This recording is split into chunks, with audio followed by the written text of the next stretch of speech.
Chapter 5. Dr. James Gully's Story. Part 2.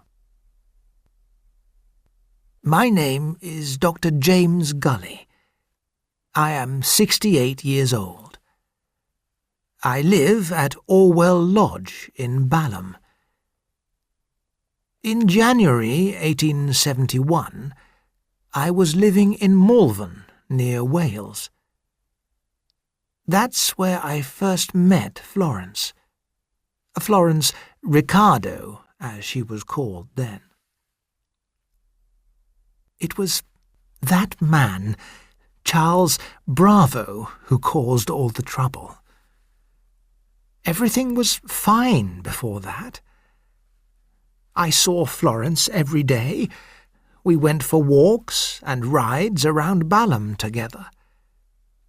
We were very happy. But then, one day, a few weeks after Florence had been ill, I came to her house as usual.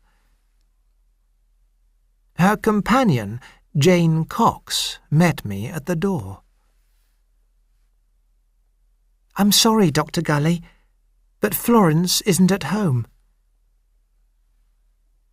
I was surprised and hurt. This had never happened before. "Where has she gone?" "She's visiting a family called Bravo. They are businessmen and lawyers, I think, from Jamaica." Without me, I thought sadly. "Well, tell her I called, will you? I hope to see her tomorrow." The next time I saw Florence, she was a different woman. She seemed happy and excited, but worried too. She didn't look me in the eyes. I asked her to have dinner with me in the evening. "Oh, I'm sorry, James," she said, "but I can't. I'm going to the theatre with someone." "Someone?" I asked. "Who?" "Charles Bravo. I met him the other day." "Oh, I see. What's he like, this Charles Bravo?" She looked away from me to hide the excitement in her eyes. But there was a smile on her face. She couldn't hide that. "Oh, very polite and friendly. He's an interesting man, a lawyer. He's quite handsome and funny, too. You'll like him, I expect." I felt a sudden, terrible pain in my chest. It was difficult to breathe. I knew then that I had lost her. "How old is he?" I asked. "Quite young. Like me. James? Are you all right?" "It's my chest. I'll have to sit down. I'll be all right in a few minutes."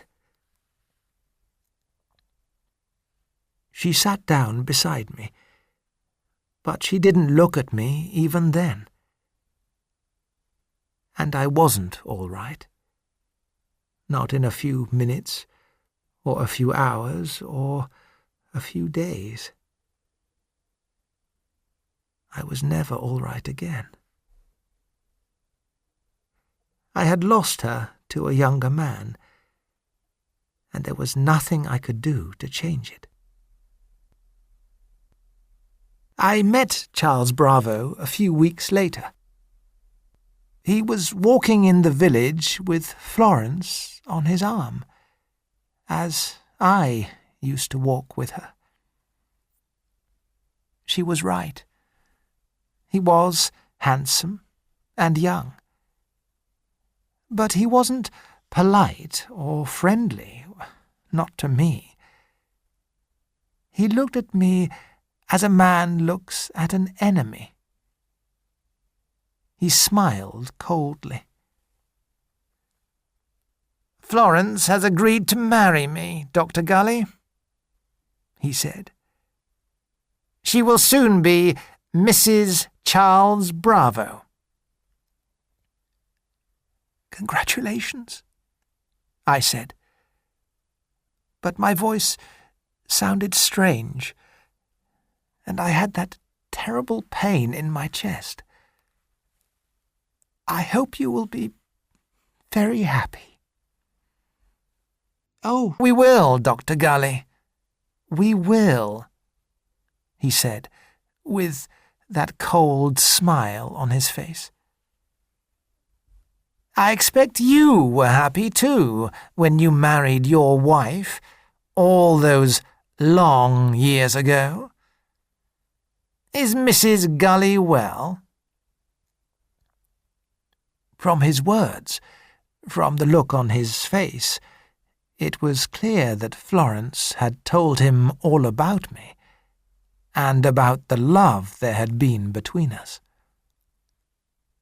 All during this conversation, Florence stayed close to his side and looked down at the ground.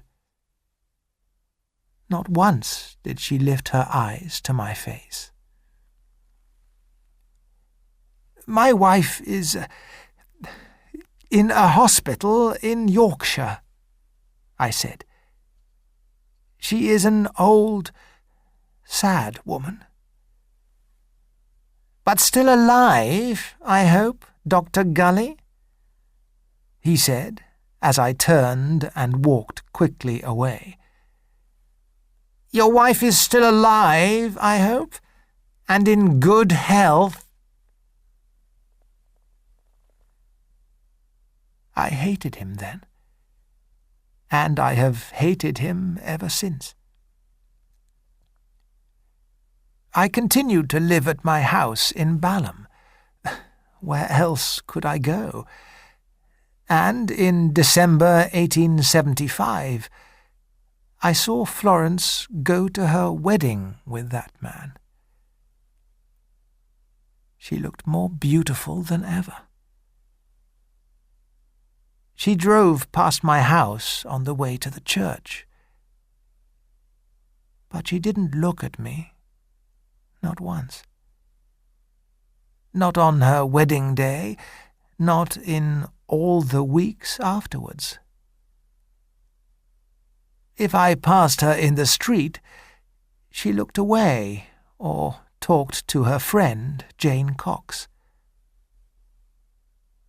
I felt like a dead man, a ghost. Then, one day in March, I met Mrs. Cox on a train to London. She asked me for some medicine for her mother in Jamaica. I promised to send it to her.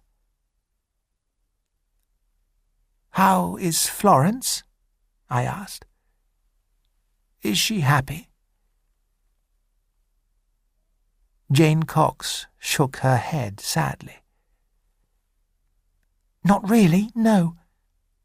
She was ill in bed last week." "I'm sorry to hear it," I said. "But what about her husband, Charles? Is he kind to her?" "That man," Mrs. Cox said angrily.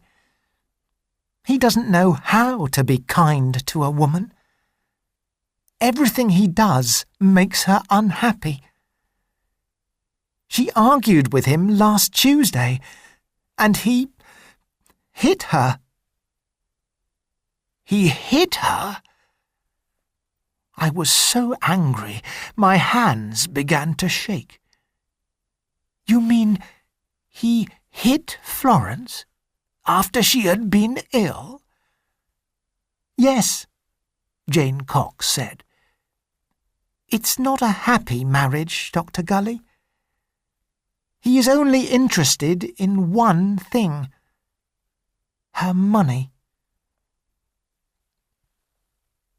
I was sad and very angry, but there was nothing that I could do to help. I wasn't her guardian anymore. Florence had chosen to leave me and marry Charles Bravo. If her marriage was unhappy, that was her problem, not mine. Perhaps she hated her young husband. I don't know. But I can't believe she killed him.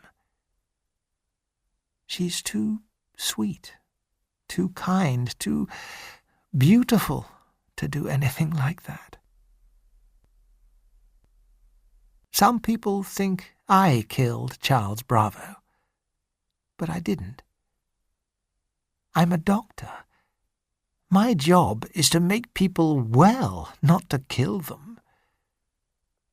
And when did I kill him? How did I kill him?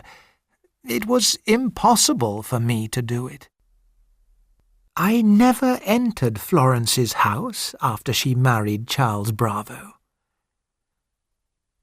Maybe he killed himself. I don't know, and I don't care. The world is a better place without him.